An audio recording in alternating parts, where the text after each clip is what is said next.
আরও একটা important topic নিয়ে আজ আমরা আলোচনা করব। রিসেন্ট সুপ্রিম কোর্ট যে রায়টা দিয়েছে পৈতৃক সম্পত্তির উপরে যেমন পুত্র সন্তানের অধিকার আছে, ঠিক সেরকমভাবে ডটার্সদেরও কিন্তু সমান অধিকার আছে, কন্যা সন্তানেরও সমান অধিকার আছে। আর এটা হবে রিপোর্ট রাইটিং 11। আর এই যে পয়েন্ট, এই যে টপিক যেটা আছে, এই টপিকটা ভালোভাবে যদি লিখতে চাও, নিজের থেকে যদি লিখতে চাও, তবে এর পেছনের যে ব্যাকগ্রাউন্ডগুলো রয়েছে, ব্যাকগ্রাউন্ডগুলো কিন্তু জানতে হবে। তো চলে আসবো প্রথম ব্যাকগ্রাউন্ডের দিকে। সবার আগে বলি, তোমরা এটা খুব ভালো মতো প্রত্যেকে জানো যে আগেকার সময় থেকে, প্রায় বলতে পারো পরবর্তী বৈদিক যুগের পর থেকে, মানে আমাদের এই সমাজে নারীদের কিন্তু সমান মর্যাদা, মানে সেইভাবে মর্যাদা কিন্তু কখনোই দেওয়া হয়নি। এটা তোমরা প্রত্যেকে জানো। যাই হোক, শুরু করি। Hindu succession act 1956। তো এই যে অ্যাক্ট যেটা ছিল, মানে স্বাধীনতার পরই এই অ্যাক্ট আসে। এই অ্যাক্ট কি বলেছে সেটা দেখার চেষ্টা করি। এই যে আইন রয়েছে, এই আইন বলেছে পৈতৃক সম্পত্তি কার কাছে, পৈতৃক মানে অ্যানসেস্ট্রাল প্রপার্টি কাকে বলা হয় সেটা আমি একটু পরে বলছি। এই সম্পত্তি কার কাছে যাবে সেই বিষয়ে এই আইন কথা বলে। মানে সাপোজ ধরো অ্যানসেস্ট্রাল প্রপার্টি রয়েছে, পৈতৃক সম্পত্তি বা তারও আগেকার যে সম্পত্তিগুলো, বাবার ঠাকুরদা বা তার আগের যে সম্পত্তিগুলো রয়েছে, সেই সম্পত্তিগুলো কার কাছে যাবে, এটা হিন্দু সাকসেশন অ্যাক্ট সেটাই হচ্ছে বর্ণনা করে। সম্পত্তিতে কার কত অধিকার থাকবে সেটা বর্ণনা করবে। আচ্ছা, এবার প্রশ্ন হচ্ছে হিন্দু সাকসেশন অ্যাক্ট এটা কার জন্য বলবৎ? এটা হবে হিন্দুদের জন্য, বুদ্ধিস্টদের জন্য, জৈনদের জন্য, শিখদের জন্য। এই যে চারটে যে ধর্মাবলী মানুষ রয়েছে, সম্প্রদায় রয়েছে, এদের জন্যই এটা কিন্তু অ্যাপ্লিকেবল। তোমাদের মনে প্রশ্ন উঠতে পারে এটা কেমন জিনিস হলো? আমরা তো জানতাম যে সবার ক্ষেত্রে একই আইন হয়। অবশ্যই হয়। সেটা হচ্ছে ক্রিমিনাল লয়ের ক্ষেত্রে কিন্তু সবার জন্য সেম ল। ধরে নাও যে কেউ চুরি করলো, কেউ হত্যা করলো বা কেউ অন্য কোনো অপরাধ করলো, তো সেই ক্ষেত্রে কোনো ধর্মাবলী মানুষকে দেখা হবে না। সেই ক্ষেত্রে মানে সবাইকে সমানভাবে পানিশমেন্ট দেওয়া হবে। এবার যেটা এই যে ব্যাপারগুলো রয়েছে, সম্পত্তির অধিকার বা অন্যান্য যে আইনগুলো রয়েছে, সেগুলো সিভিল লয়ের মধ্যে পড়ে যায়। আর সিভিল ল কিন্তু এক একটা ধর্মে এক এক রকম রয়েছে। যেমন খ্রিস্টানদের আলাদা, মুসলিমদের আলাদা, এরকম প্রতিটা ধর্মে প্রায় আলাদা আলাদা বলতে পারো। কিন্তু এই চারটে ধর্মের ক্ষেত্রে এই যে হিন্দু সাকসেশন অ্যাক্টের আন্ডারে পড়ছে। তো যাই হোক, চলে আসি পরের পয়েন্টের দিকে। সম্পত্তি ক ধরনের হয় আগে সেটা বোঝার চেষ্টা করি। সম্পত্তি হয় দু ধরনের, একটা অ্যানসেস্ট্রাল প্রপার্টি আর একটা সেলফ অ্যাকোয়ার্ড প্রপার্টি। অ্যানসেস্ট্রাল মানে একটু আগেই বললাম, বাবার সম্পত্তি, তার আগের প্রজন্মের ঠাকুরদা বা তার বাবার সম্পত্তি। বুঝতে পেরেছি ব্যাপার? এরকম যে সম্পত্তিটা হয়ে আসছে তাকে বলা হয় অ্যানসেস্ট্রাল প্রপার্টি। আর একটা হচ্ছে self acquired property. Self acquired মানে যেটা নিজে থেকে অর্জন করা হয়, যেটা কারোর দান নয়, মানে যেটা তার বাবা দিয়ে যায়নি, তার ঠাকুরদা দিয়ে যায়নি, নিজে সে অর্জন করেছে সম্পত্তিটা, তাকে বলা হয় সেলফ অ্যাকোয়ার্ড সম্পত্তি। এটা সম্পর্কে একটু জেনে রাখা দরকার। আর একটা টার্ম জেনে রাখো, সেটা হচ্ছে পরিবারে যত সদস্যগুলো থাকে তাদেরকে দুভাগে ভাগ করা যেতে পারে। একটা তো বলা যেতে পারে ফ্যামিলি মেম্বার, আর একটা বলা যেতে পারে কো পার্সনার। তো ফ্যামিলি মেম্বার কাকে বলা হয়? ফ্যামিলি মেম্বার মানে হচ্ছে একটা পরিবারের মধ্যে যত সদস্য আছে, যত সদস্য, ওয়াইফ হোক, হাজব্যান্ড হোক, কন্যা হোক, সন্তান হোক, যাই হোক না কেন, সবাইকে আমরা মেম্বারের আন্ডারে ফেলি, মানে ফ্যামিলি মেম্বারেরা, প্রত্যেকে ফ্যামিলি মেম্বার। প্রশ্ন হচ্ছে কো পার্সনারটা কে তাহলে? কো পার্সনারটাকে, এটা ইম্পর্টেন্ট জিনিস, সেটা একটু মাথায় রাখো। কারণ এটাও যদি তোমরা পয়েন্টে গিয়ে লেখো, পয়েন্ট মানে হচ্ছে অরিজিনাল জায়গায় গিয়ে লেখো, আমাদের রিপোর্টে গিয়ে লেখো, তাহলে এটা কিন্তু খুব একটা খারাপ হবে না। তো কো পার্সনার হচ্ছে যে এই যে অ্যানসেস্ট্রাল যে প্রপার্টি যেটা রয়েছে, সেই সম্পত্তিতে যার অধিকার থাকে তাকে বলা হয় কো পার্সনার। আর এই কো পার্সনার সাধারণত মানা হতো যে অনলি মেলস, মানে শুধুমাত্র পুরুষ, মানে যে পুত্র সন্তান যারা রয়েছে এরাই হচ্ছে কো পার্সনার একটা ফ্যামিলিতে। কিসের? অ্যানসেস্ট্রাল প্রপার্টির কথা কিন্তু আমি এখানে বলছি। চলে আসি পরের পার্টে। দেখো, এটাই আমি বললাম, আগেরটাই আমি বলে দিলাম, অ্যানসেস্ট্রাল সম্পত্তিতে ছেলেদের অধিকার থাকবে কিন্তু মেয়েদের কোনো অধিকার থাকবে, মানে পুত্র সন্তানের অধিকার থাকে, কিন্তু মহিলা মানে যারা কন্যা সন্তান তাদের কোনো অধিকার থাকে না। এটা কোন ল অনুসারে? হিন্দু সাকসেশন অ্যাক্ট 1956 অনুসারে। কিন্তু এই যে অ্যাক্ট যেটা রয়েছে এটা খুব বেশি বিভেদ করে দিয়েছে কিনা, ছেলেদের মধ্যে আর মেয়েদের মধ্যে, পুত্র সন্তান আর কন্যা সন্তানের মধ্যে খুব বড় বিভেদ করে দিয়েছে। এই কারণে এই যে লটা ছিল, এই যে অ্যাক্ট ছিল, তার অ্যামেন্ডমেন্ট হলো, মানে তার সংশোধন হলো। 2005 সালে একটা বড় সংশোধন হলো, খুব বড় সংশোধন, যেখানে কি বলা হলো, ডটার্স আর কো পার্সনার, মানে ডটারও এখন থেকে হয়ে যাবে সম্পত্তির অধিকারী, সমান অধিকারী। ডটার্স হ্যাভ ইকুয়াল লায়াবিলিটি, মানে এটা বুঝতেই পারছো, ডটার্সদের থাকবে সমান অধিকার। আর এই যে ল যেটা হলো, এই যে অ্যামেন্ডমেন্ট যেটা হলো, সেটা কার্যকর কবে থেকে হলো? 9 সেপ্টেম্বর 2005 থেকে। তাহলে এটা একটা বড় ডিসিশন ছিল, খুব বড় দৃষ্টান্তমূলক হচ্ছে রায় ছিল, রায় ছিল যে ডটার্স এবার হচ্ছে সম্পত্তির অধিকারী হবে। আর এটা কবে, এই আইনটা কবে থেকে কার্যকর করা হলো? 9 সেপ্টেম্বর 2005 থেকে। এই ক্ষেত্রে আমি আরও দুটো পয়েন্ট তোমাদের বলে রাখি যে আমরা কোন বিষয় নিয়ে আলোচনা করছি।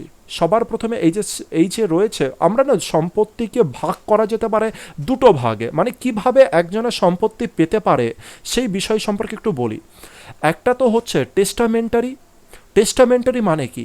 সাপোজ যে মারা যাচ্ছে, সে যদি কোনো উইল বানিয়ে যায়, হয় না যে উইল বানিয়ে গেছে যে এ এত টাকা পাবে, এ এত টাকা পাবে, ও এত টাকা পাবে, এরকম উইল বানিয়ে যায়।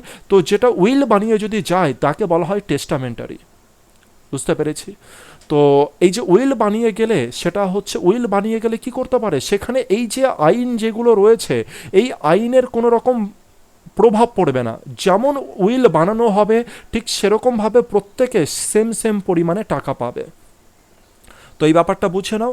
আমরা টেস্টামেন্টের কথা বলছি না, আমরা এখানে বলছি ইন্টেস্টেটের কথা। ইন্টেস্টেটের কথা আমরা বলছি। ইন্টেস্টেটটা কি আর পরে বলছি, আগে এটাকে একটু ভালো করে বলে নিই।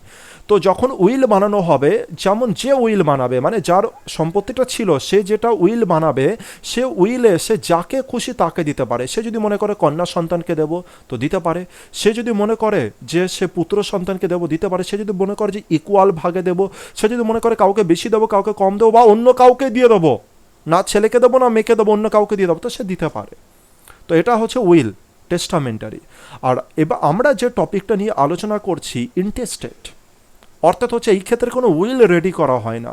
সাপোজ একজন ব্যক্তি যে উইল রেডি না করে মারা গেছে, এমন ব্যক্তি যে উইল না করে মারা গেছে, সেটাকে বলা হবে ইন্টেস্টেট। তো এটাতে এতদিন পর্যন্ত কার অধিকার ছিল? সব থেকে এটাতে অধিকার ছিল বললামই, কন্যা সন্তানদের কোনো অধিকার ছিল না, জাস্ট কার ছিল? পুত্র সন্তানের উপর, পুত্র সন্তানের অধিকারটা ছিল। কিন্তু 2005 সালের অ্যামেন্ডমেন্টের পরে এটা বলা হয় যে কন্যারও এর মধ্যে কি থাকবে? অধিকার থাকবে। আশা করি তোমরা বুঝতে পারলে, ইকুয়াল অধিকার থাকবে। কিন্তু 2005 সালের যে অ্যামেন্ডমেন্টটা হলো, এটা সত্যি খুব বড় মাপের একটা অ্যামেন্ডমেন্ট হলো, কিন্তু এখানে এই অ্যামেন্ডমেন্টের দরুন একখানা প্রবলেম ক্রিয়েট হলো, আর সেই প্রবলেমটা খুব বড় প্রবলেম। তো প্রবলেমটা সম্পর্কে তোমাদেরকে এবার জেনে রাখি, আর তারপরেই আমরা শুরু করে দেবো আমাদের রিপোর্ট রাইটিংয়ের দিকে। তো প্রবলেমটা কি হলো? 2005 সালে যে অ্যামেন্ডমেন্টটা হলো সেইখানকার প্রবলেম দেখো। যেহেতু এই আইনটা 2005 সালের সেপ্টেম্বর মাসে বলবৎ হলো, যেমন আমি এখানটায় বললাম 3 নম্বর পয়েন্টে, 2005-এর সেপ্টেম্বর মাসে এই আইনটা কি হলো? বলবৎ হলো। তাই প্রশ্ন উঠছিল এই আইন কোথায় কার্যকর হবে? 2005 সালের সেপ্টেম্বর মাসে আইনটা বলবৎ হয়েছিল, তাই প্রশ্ন উঠছিল যে আইনটা কোথায় বলবৎ হবে। মানে 2005 সালের আগে বাবা মারা গেলে কি সেই ক্ষেত্রে, 2005 সালের আগে যদি বাবা মারা যায় সেই ক্ষেত্রে কি আইনটা প্রযোজ্য হবে, নাকি 2005 সালের পর পর্যন্ত বাবা যদি বেঁচে থাকে সেখানে এই আইনটা কার্যকর হবে?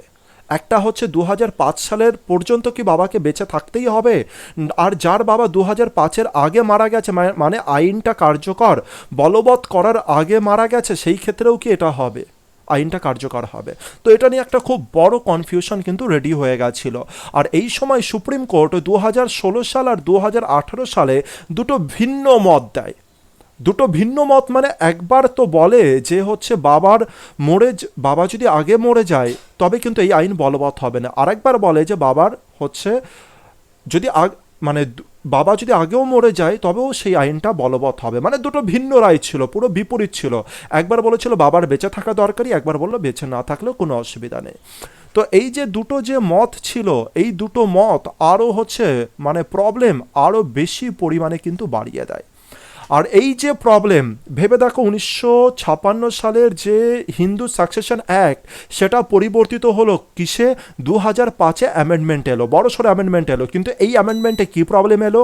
এই অ্যামেন্ডমেন্টে প্রবলেম এলো যে বাবার কি এই আইনটা যবে কার্যকর হলো তার আগে সেই পর্যন্ত কি বাবাকে বেঁচে থাকা দরকার নাকি না বেঁচে থাকলেও চলবে, এটা নিয়ে একটা বড় বিভেদ দেখা গেল। আর 2016 সাল 2018 সালে এর উপরে ভিন্ন ভিন্ন মত এলো সুপ্রিম কোর্টেরই। তো যাই হোক, এইটারই ফাইনাল যে ডিসিশন এলো সেটা হচ্ছে আমাদের 11 তারিখে যে ডিসিশনটা সুপ্রিম কোর্ট দিল, সেটা কি দিল? বিনীতা শর্মা রাকেশ শর্মার যে মামলাটা হলো, সেখানে তিনজন জাজ মিলে হচ্ছে এই রায়টা দিল আর কি। তো সুপ্রিম কোর্টের যে জাস্টিস ছিল অরুণ মিশ্র, জাস্টিস আব্দুল নাজির আর জাস্টিস এম.আর. সাহার নেতৃত্বে কিন্তু ফাইনাল জাজমেন্ট আসে। আর ফাইনাল জাজমেন্ট, আর এটাই হবে ফাইনাল জাজমেন্ট। আর এই ফাইনাল জাজমেন্টে কি বলেছিল? মহিলাদের পৈতৃক সম্পত্তির উপরে সমান অধিকার আছে। বাবা বেঁচে থাকুক বা না থাকুক এটা কোনো যায় আসে না। মানে 2005 সাল পর্যন্ত যে বাবাকে বেঁচে থাকতেই হবে এটা কোনো ফ্যাক্টরি না। যদি বাবা 2005-এর আগেও মারা যায়, মানে আইনটা কার্যকর হওয়ার আগে, অ্যামেন্ডমেন্টটা কার্যকর, মানে সংশোধন তো হয়েছিল 2005 সালে, তো এটাই বলছে সংশোধন হওয়ার আগেও যদি বাবা মরে গিয়ে থাকে তাও কোনো যায় আসে না। মহিলাদের কিন্তু মানে কন্যা সন্তানদের কিন্তু পৈতৃক সম্পত্তির উপরে সমান অধিকার থাকবে, যেমন পুত্র সন্তানের থাকবে ঠিক সেরকমই। আশা করি তোমরা ব্যাপারটা বুঝতে পেরেছো টোটাল। আর এই যে তিনজন যে জাজ রয়েছিল, তিনজন যে জাজ, সেটা হচ্ছে এই তিনজন। আরও আরেকটা ইনফরমেশন দিয়ে রাখি তোমাদের এখানে, 2016 সালের 18 সালের যে মামলাগুলো হয়, যে আলাদা আলাদা কেস আছে, সেখানে কিন্তু দুজন করে হচ্ছে জাজ ছিলেন, দুজন করে যাচ্ছিলেন, এখানেও দুজন এখানেও দুজন। তাই 2018-র পরে এটা একটা ডিসিশন নেওয়া হয়েছিল যে এরপরে তিনজনের একটা হচ্ছে বেঞ্চ গঠিত হবে, তিনজন জাজ মিলে একটা বেঞ্চ গঠিত হবে, তারাই নেবে ফাইনাল ডিসিশন, যে অরিজিনাল, যে ক্লারিফাই করবে যে অরিজিনালিতে কি মহিলাদের পৈতৃক সম্পত্তির উপরে যে অধিকারটা সেটা কি বাবার বেঁচে থাকা দরকার আছে 2005 পর্যন্ত নাকি দরকার নেই। আর সেই ডিসিশন নিল হচ্ছে এই তিনজনা। জাস্টিস আব্দুল নাজির, ইনাকে তো তোমরা চেনো, এ হচ্ছে 3 তালাকের সময়ও সেখানে উপস্থিত ছিলেন। জাস্টিস অরুণ মিশ্রা, জাস্টিস এম.আর. সাহা, এই তিনজনে মিলে রায়টা দিলেন। ঐতিহাসিক রায় ছিল। তো যাই হোক, এবার আমরা শুরু করি আমাদের পয়েন্টের দিকে। তো এই ইনফরমেশনগুলো জানা খুব দরকার ছিল। যতটা ইনফরমেশন আমি কালেক্ট করে বলতে পেরেছি ততটাই বলেছি। যদি কোনো জায়গায় ইনফরমেশন, তোমরা অবশ্যই ইনফরমেশনগুলো আপডেট নেওয়ার চেষ্টা করবে। হতেই পারে যে আমার কোনো ইনফরমেশনে ভুল থাকতে পারে, কিন্তু আমি চেষ্টা করেছি সমস্ত কিছু কারেক্ট, যতটা সম্ভব কারেক্ট ইনফরমেশন দেওয়ার। আর এর থেকেও বেশি তথ্য তোমরা যদি জানতে চাও তো নেট সার্চ করো, তো অনেক কিছু ইনফরমেশন কিন্তু তোমরা পেয়ে যাবে। আর এটা জেনে রাখতে হবে, যদি ভালো করে রিপোর্টটা লিখতে চাও তবে এটা জেনে রাখা উচিত আর কি। তো যাই হোক, শুরু করি আমাদের এটা পয়েন্ট। আমি এখানে পয়েন্টে লিখিনি, পয়েন্টটা তোমরা নিজেরা লিখে নেবে। আমি জাস্ট ওভারঅল কিছু আইডিয়াগুলো তোমাদেরকে দিয়েছি, বিভিন্ন আর্টিকেল থেকে সংগ্রহ করে এইটা আমার লেখা। তো আমরা যেটা হেডিং করেছি, daughters have equal rights over parental property. ডটার্সের হয়েছে ইকুয়াল রাইট, সমান অধিকার কিসের উপরে? পৈতৃক সম্পত্তি। পৈতৃক সম্পত্তি মানে বুঝতেই পারছো যে কারা, বাপ দাদা এদের সম্পত্তি।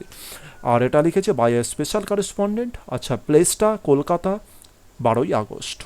আর প্লেসটা সম্পর্কে আমি আবার বলে দিই, আর এটা সম্পর্কে আমি একটু বলে দিই। তোমরা যদি চাইতে যে শুধু ক্যাপিটাল লেটারগুলো, শুধুমাত্র ক্যাপিটাল লেটার মানে ইনিশিয়াল লেটারগুলো শুধু ক্যাপিটালে দেবে তো দিতে পারতে, অসুবিধার কিছু নেই। আর প্লেসের ব্যাপার যেটা, প্লেস তুমি যেখান থেকে খুশি সেখান থেকে দিতে পারো, মানে যেখান থেকে রিপোর্ট লেখা হয় সেটাই দেওয়া হয়। যদি রিপোর্টে মেনশন না থাকে, পয়েন্টে যদি মেনশন না থাকে, তবে হচ্ছে তুমি যেখান থেকে খুশি সেখান থেকে লিখতে পারো। আর আমরা কলকাতা থেকে লিখবো, এটাই সাধারণত প্রেফার করা হয়, অসুবিধার কোনো ব্যাপার নেই। তো চলে আসি আমি কী পয়েন্ট লিখেছি। সবার প্রথমে আমরা ওপেনিং প্যারাগ্রাফ দিয়েছি এখানে, তারপরে বডি দিয়েছি, এখান থেকে শুরু করে নিয়ে এই পর্যন্ত আমরা বডিটা দিয়ে দিয়েছি, আর লাস্টে কনক্লুডিং পার্ট। এখানে তো সেরকম কনক্লুডিং পার্ট হয় না, তবু কনক্লুডিং পার্টটা দেওয়ার চেষ্টা করেছি আমি। তো শুরু করি পয়েন্ট আমাদের। In a significant judgment, the supreme court Tuesday ruled that daughters will have equal right in the parental property as son. তো একটা তাৎপর্যময় পূর্ণ হচ্ছে জাজমেন্ট ছিল, রায় ছিল, যে সুপ্রিম কোর্ট কি বলল মঙ্গলবার দিন এটাই বলল যে কন্যাদের থাকবে সমান অধিকার তার পৈতৃক সম্পত্তির উপরে, যেমন পুত্রদের রয়েছে even if their father died before the Hindu succession amendment act came into force 2005। তো কি বলেছি ভালো করে বোঝার চেষ্টা করো। এমনকি তার বাবা যদি মারা যায়, হিন্দু সাকসেশন অ্যাক্ট অ্যামেন্ডমেন্ট যেটা হয়েছিল 2005 সালে, যেটা আমি এখানে বলছিলাম যে 2005 সালে যে অ্যামেন্ডমেন্ট হয়েছিল, এটা তো ছিল আমাদের হিন্দু সাকসেশন অ্যাক্ট, আর এটার অ্যামেন্ডমেন্ট কখন হলো 2005 সালে, এটাই বলতে চাইছে। আর 2005 সালের অ্যামেন্ডমেন্টের সময় একটা বড় একটা কনফিউশন ছিল যে বাবার আগে মারা যাওয়া হবে নাকি বাবা ওই পর্যন্ত বেঁচে থাকতে হবে। তো এইটার রায় এখানে হচ্ছে ক্লিয়ার করে দিয়েছে। কি ক্লিয়ার করেছে? বলছে এমনকি বাবা যদি মারা যায় 2005 সালের আগে পর্যন্ত, মানে যে আইনটা কার্যকর 2005 সালের যে অ্যামেন্ডমেন্টটা কার্যকর হওয়ার আগেও যদি বাবা মারা যায়, তাও কিন্তু কন্যারা সেম অধিকার পাবে, সমান অধিকার পাবে, ইকুয়াল রাইটস পাবে প্রপার্টির উপরে। তো এটা হলো আমাদের ওপেনিং প্যারাগ্রাফ। এবার চলে আসি যে বডিটা লিখবো, বিস্তারে আলোচনা করব। এ বেঞ্চ অফ জাস্টিস অরুণ মিশ্রা, তোমরা চাইলে নামগুলো যদি না দিতে চাও তাও চলবে, যদি দেখো যে ওয়ার্ডের ঠিক আছে তো নামগুলো দিয়ে দিতে পারো। S Abdul Nasir, M R Shah, আয়রনড out মানে হচ্ছে বলতে পারো সমাধান করা টাইপের, মানে ক্লিয়ার করা। যে প্রবলেমটা এতদিন ধরে ছিল, প্রবলেম মানে 2005-এর যে আইনটা ছিল, মানে যে অ্যামেন্ডমেন্টটা যেটা ছিল, সেখানে একটা কনফিউশন ছিল না, সেই যে কনফিউশনটা ছিল তাকে স্মুথ করে দিল, তাকে সুন্দর করে দিল, তাকে হচ্ছে পরিষ্কার করে দিল সবার কাছে। তো আয়রন আউট মানে হচ্ছে এটা, the confusion arise from the apex court, apex মানে শীর্ষ কোর্ট, কনফ্লিক্টিং ইন্টারপ্রিটেশন মানে ব্যাখ্যা করা, অফ দ্য অ্যামেন্ডমেন্ট সেকশন 6 কার্ড অ্যামেন্ডমেন্টের section 6 of Hindu succession act. তো হিন্দু সাকসেশন অ্যাক্ট যেটা ছিল তার যে সেকশন 6 যে পার্টটা ছিল, আর সেখানে যে কনফিউশনটা গড়ে উঠেছিল, কনফিউশন সম্পর্কে আমি বলে দিলাম, তার সম্পর্কে ইন্টারপ্রিটেশন দিল, মানে হচ্ছে ব্যাখ্যা করলো। আশা করি তোমরা বুঝতে পেরেছো। আর মানে যে শীর্ষ কোর্ট যেটা আমাদের সুপ্রিম কোর্ট হোক, বা যে সমস্ত আমাদের রাজ্যের যারা অ্যাপেক্স কোর্ট, মানে যারা হচ্ছে হাইকোর্টে রয়েছে, হাইকোর্টগুলো রয়েছে, সেখানে প্রচুর মামলা এমন ছিল যেখানে বারবার দ্বন্দ্ব উঠে আসছিল। আর সেই যে দ্বন্দ্বটা কেন উঠছিল, কারণ 16 আর 18-তে দুটো আলাদা আলাদা ধরনের রায় চলে এসেছিল, মানে 2005-এর অ্যামেন্ডমেন্টের পরেও। তো সেটাই এখানে বলেছে যে এই জিনিসকে আরও স্মুথ করে দিল, মানে এই জাতীয় প্রবলেম আর আসবে না। তো সেকশন 6টা কার, এই যে হিন্দু সাকসেশন অ্যাক্টের আন্ডারে সেকশন 6 পড়ছে, এখানে এই কনফিউশনটা আসছিল, এখানে এই প্রপার্টিগত জিনিসগুলো আরও বেশিভাবে ব্যাখ্যা রয়েছে। Which came into force from 9 September 2005, এটা তো বলেই দিলাম। The bench said whether the father was alive or not, bench মানে যারা ডিসিশন দিয়েছে তারা কি বলছে যে বাবা বেঁচে থাকুক অথবা না থাকুক, daughters born before or after September 9, 2005, কন্যা জন্মগ্রহণ করুক 2009-এর আগে বা 2005-এর আগে বা 2005-এর পরে, এতে কোনো যায় আসে না। To could claim equal right in inheritance, তারা অবশ্যই হচ্ছে ক্লেম করতে পারবে, দাবি করতে পারবে তাদের পৈতৃক সম্পত্তির জন্য। আশা করছি বুঝতে পারলে তোমরা ব্যাপারটা। তো এটাই বলছে বেঞ্চ কি বললো, দেখো এই টোটাল জিনিসকে ওপেনিংকেই কিন্তু আমি এখানে এক্সপ্লেন করলাম। তো বলছে বাবা বেঁচে থাকুক বা না থাকুক, কন্যার জন্মগ্রহণ 5-এর আগে 2005 সালের আগে হোক বা পরে হোক, কোনো কিছুতে কিছু যায় আসে না। মানে সুপ্রিম কোর্টের খুব সিম্পল রায় ছিল, যাতে আর কোনো কনফিউশন না আসে, কারণ এত কনফিউশন হচ্ছিল 16 সালে 18 সালে। এছাড়া হাইকোর্টে প্রচুর কেস পেন্ডিং রয়েছে, নিম্নপদস্থ কোর্টগুলোতে প্রচুর কেস পেন্ডিং রয়েছে এই জাতীয়। তো যাতে আর কনফিউশন না হয়, তাই আয়রন আউট করলো, মানে সিম্পল করে দিল সমস্ত জিনিসকে, আর ব্যাখ্যা করলো সমস্ত জিনিসকে। আশা করি তোমরা বুঝতে পেরেছ। আর এই যে রাইটটা যখন হচ্ছে দেওয়া হচ্ছিল, তখন জাস্টিস মিশ্রা কি বলল সেটা দেখা যাক। খুব ইম্পর্টেন্ট একটা কোটেশন, খুব বড় একটা কথা বলেছিলেন। Once a daughter always a daughter, কন্যারা সবসময় কন্যা থাকবে। কন্যারা, জাস্টিস মিশ্রা কি বলেছেন, কন্যারা সবসময় কন্যা থাকবে, কিন্তু একজন পুত্র সে ততদিনও পর্যন্ত পুত্র থাকবে যতদিন না পর্যন্ত তার ম্যারিড না হচ্ছে, যতদিন না পর্যন্ত সে বিয়ে না হচ্ছে। তার মানে এই যে কোটেশনটা রয়েছে খুবই তাৎপর্যপূর্ণ, মানে এই যে জেন্ডারের যে হচ্ছে আনইকুয়ালিটি যেটা ছিল, ইকুয়ালিটির মানে জেন্ডার বায়স যেটা ছিল সেটাকে সেটার উপরে কিন্তু খুব বড় একটা কথা এখানে বলা হয়েছে। বলেছে কন্যারা কিন্তু সারাক্ষণ তারা কন্যাই থাকে, তাদের বিয়ে হোক বা না হোক, কিন্তু একটা পুত্র ততদিন পর্যন্তই পুত্র থাকে যতদিন না পর্যন্ত তার বিয়ে হচ্ছে। তার মানে বুঝতেই পারছো বিয়ের পরে তার বিহেভিয়ার চেঞ্জ হয়ে যেতে পারে, মানে পুত্রের মতো বিহেভিয়ার নাই করতে পারে। তো এত বড় একটা কথা কিন্তু তিনি বলেছেন আর কি। The court directed that the appeals on the issue pending before a different high court and subordinate courts already delayed, যেটা আমি বলছিলাম, due to legal imbroglio caused by conflicting decision should be decided within a period of 6 months. তো এটা হচ্ছে supreme court আরও নির্দেশ দিয়েছে, শুধু এটা নয় আরও কিছু নির্দেশ দিয়েছে, সেটাই আমি এখানে লিখেছি। তাহলে কোর্ট এটা আরও বলেছে যে সমস্ত আপিলগুলো করা হয়েছিল আর যেগুলো এখনও পর্যন্ত পেন্ডিং ছিল বিভিন্ন কোর্টে, যেমন হাইকোর্ট হতে পারে বা তার থেকে নিম্নপদস্থ যে সমস্ত কোর্ট ছিল, যেখানে অলরেডি ডিলে হয়ে যাচ্ছিল, যে রায়গুলো দেওয়ার ছিল এই সমস্ত ব্যাপারে সেগুলো ডিলে হচ্ছিল। কেন? কারণ কনফ্লিক্ট ছিল, সেখানে দ্বন্দ্ব ছিল যে রায়টা কী দেওয়া হবে। তো সেটাই বলছে যে এই যে মানে এটা হচ্ছে আইনত জটিলতা, ইমব্রোলিও মানে হচ্ছে আইনত জটিলতা, আর জি এর উচ্চারণটা কিন্তু সাইলেন্ট থাকবে। তো এই যে আইনত যে জটিলতা যেগুলো হচ্ছিল সেই জিনিসগুলোকে কি, আর যে এই আইনত জটিলতার জন্য যে কেসগুলো পেন্ডিং থেকে গেছিলো সেইগুলোকে কি বললো যে 6 মাসের মধ্যে সেই জিনিসগুলোকে সলিউশন করা, 6 মাসের মধ্যে তার রায় দিয়ে দেওয়া। আশা করি ক্লিয়ার হচ্ছে তোমাদের টোটাল ব্যাপারটা। চলে আসবো লাস্ট প্যারাগ্রাফের দিকে। তাহলে এখনও পর্যন্ত আমরা ওপেনিং প্যারাগ্রাফে দিলাম হচ্ছে কী কী ঘটনা ঘটেছিল, রায়টা কী ছিল সেটা দিলাম, কবে হয়েছে সেটাও দিয়ে দিতে পারো, টিউসডের পরে ডেটটাও দিয়ে দিতে পারো, অসুবিধার কিছু নেই। তারপরে বেঞ্চ কি বলেছে সেটা দিলাম। এছাড়া বেঞ্চে একটা সিগনিফিকেন্ট যে ওয়ার্ড ছিল, লাইন ছিল, সেন্টেন্স ছিল সেটা বললাম। ডটার সারা জীবন ডটার থাকে, আর পুত্ররা সারা জীবনই কিন্তু পুত্র থাকে না। আর কি বলা হলো, আরও একটা রায় দিল সুপ্রিম কোর্ট যে কেসগুলো এতদিন পর্যন্ত পেন্ডিং হয়ে রয়েছে সেটা 6 মাসের মধ্যে ক্লিয়ার করো। এবার লাস্ট কনক্লুডিং পার্টটা দেওয়ার চেষ্টা করেছি। তো the union government led by solicitor general Tushar Mehta submitted the daughters have been given the right of a co-parsoner to bring equality with sons, and exclusion of daughter from co-parsoner was discriminatory and negation of fundamental rights. তো এটাকে আমি বলার চেষ্টা করি।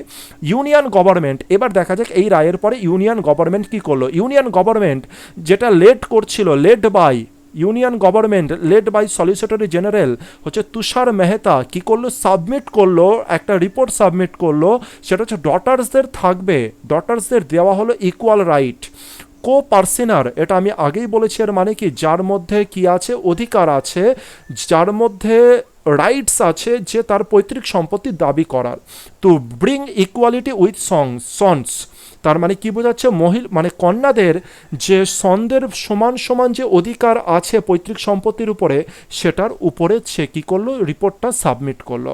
And exclusion of daughter, এবং যদি ডটারদের exclusion করা হয় পৈতৃক সম্পত্তির অধিকারের উপর থেকে, তবে সেটা কি হবে, তবে সেটা বৈষম্য দেখাবে, বিভেদ দেখাবে, ছেলে আর মেয়ের মধ্যে বিভেদ দেখাবে, আরও দেখাবে নেগেশন অফ ফান্ডামেন্টাল রাইটস, আরও দেখাবে হচ্ছে যে নেগেশন মানে বুঝতেই পারছো, ফান্ডামেন্টাল রাইটস থেকে যে বিচ্যুত করা হচ্ছে সেই মনোভাব আরও দেখাবে। তো এটাই ছিল রিপোর্ট। খুব ইম্পর্ট্যান্ট একটা টপিক ছিল, খুবই ইম্পর্টেন্ট টপিক। আর এটা সম্পর্কে আরও নলেজ নেওয়ার চেষ্টা করো, যতটা সম্ভব আমি দিয়েছি, আরও বেশি নলেজ নেওয়ার চেষ্টা করো। আরও যদি ইনফরমেশন দিতে পারো তো দিতে পারো, কোনো অসুবিধার কিছু নেই। আর পয়েন্টটা তোমরা ভালো করে রেডি করে রেখো। তো আজকে এই পর্যন্ত।